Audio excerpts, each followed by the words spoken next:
Imagine this. A child is born. An innocent life takes its first breath. But before the baby can even open its eyes to the world, the state has already labeled it a traitor. This isn't a scene from a dystopian movie. This is North Korea, one of the most secretive, most tightly controlled regimes on the planet. A place where the law isn't just strict, it's absolute. Where the very concept of freedom doesn't exist, not even in your thoughts. Today, we step inside the borders of a country where truth is what the leader says it is, where loyalty is mandatory, and where even a whisper can cost you your life. This is the dark reality of North Korea. To understand North Korea's iron grip over its people, we need to go back. Back to a time before the dictatorship, before the isolation. Until 1945, Korea was under Japanese rule for 35 long years. But when World War II ended, the country was split in two. The North fell under the influence of the Soviet Union. The South came under American influence. In 1948, the North crowned its new leader, Kim Il-sung, founder of the Kim dynasty. A democratic people's republic, they called it. But there was nothing democratic about it. Just 2 years later, war broke out, the Korean War. It ended in 1953 without a peace treaty. Technically, North and South Korea are still at war to this very day. From the beginning, the Kim family understood one thing. To rule forever, they needed not just obedience but absolute devotion. And to achieve that, they built a system of fear. In North Korea, elections happen, but you can only vote for one candidate, the one chosen by the government. Don't vote, you go to prison. On television, there's only one channel. Radio, newspapers, all controlled by the state. And if you're caught tuning into a foreign broadcast, you could disappear overnight.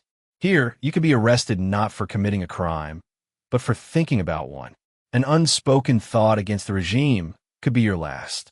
Over the decades, the Kim family has created laws that sound unbelievable until you realize, in North Korea, they are terrifyingly real.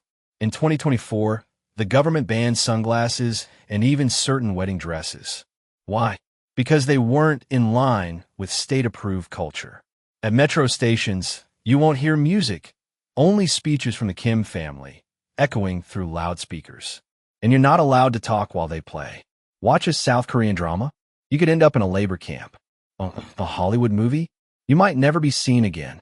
The regime calls it ideological contamination, and they will do anything to stop it. In North Korea, there's no real internet.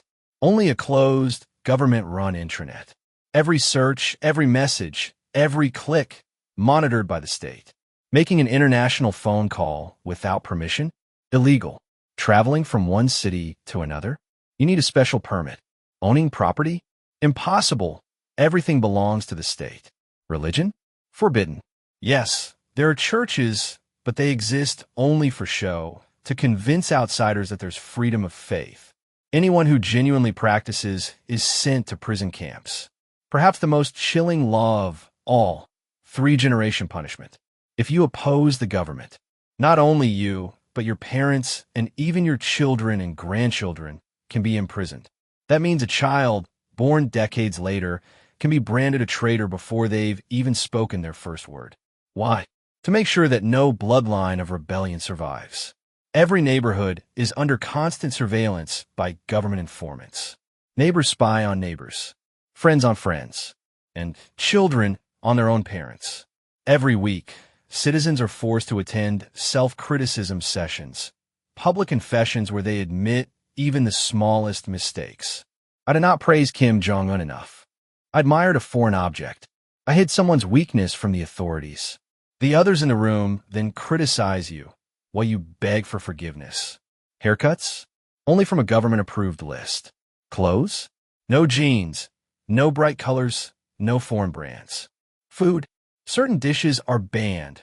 Hot dogs, too American, and popular South Korean street foods are off limits. Even bicycles must be registered, licensed, and carry a number plate. National identity is everything, and foreign influence must be erased. In North Korea, your fate is decided the moment you are born. It's called Songbun, the social classification system.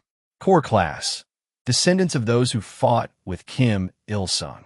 They get the best jobs, cars, and homes in the capital, Pyongyang. Wavering class, ordinary workers and farmers, not trusted enough for high positions. Hostile class, descendants of religious followers or anyone linked to South Korea. Treated as enemies, given the hardest, dirtiest jobs, and never allowed to rise. You cannot change your Songbun. You live and die in the class you were born into. From the age of 17, every citizen, male or female, must serve in the military for at least 10 years. Electricity, water, gas, all rationed and monitored. On the anniversaries of Kim Il-sung or Kim Jong-un's deaths, crying in public is mandatory.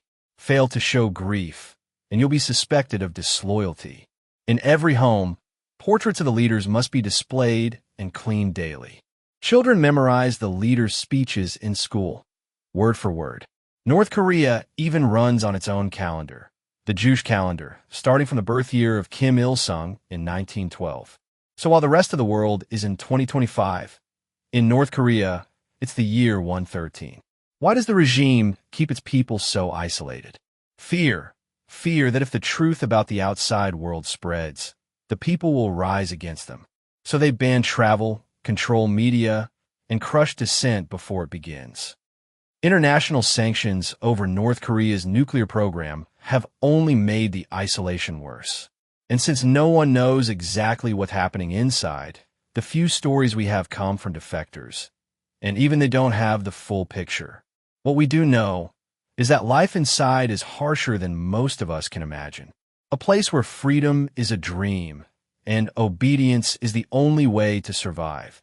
North Korea is a nation frozen in fear, ruled by a family that sees itself as a